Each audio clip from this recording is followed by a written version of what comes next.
చెప్పండి.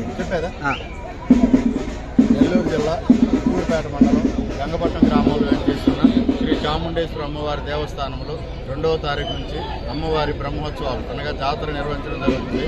ఈరోజు ఎనిమిదవ రోజు అమ్మవారి జాతర కార్యక్రమంలో ఈరోజు రావులపాలెం గ్రామస్తులు అమ్మవారి గ్రామస్తులు ఉభయకర్తలు వ్యవహరిస్తున్నారు.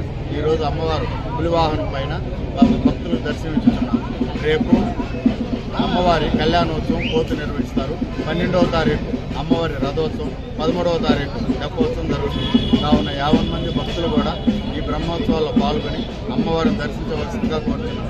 ఈ కార్యక్రమానికి పూర్తి సహాయ సహకారాలు అందిస్తున్న మా కోవూరు ఎమ్మెల్యే గారికి దేవాదాయ శాఖ తరఫున, మా తరఫున, గ్రామస్తుల తరఫున కృతజ్ఞతలు తెలియజేస్తున్నాను. ఈ గ్రామోత్సవంలో సహకరిస్తున్నటువంటి ఉత్సవ కమిటీ సభ్యులకు, గ్రామ పెద్దలకు అందరూ కూడా ధన్యవాదాలు తెలియజేస్తున్నాను.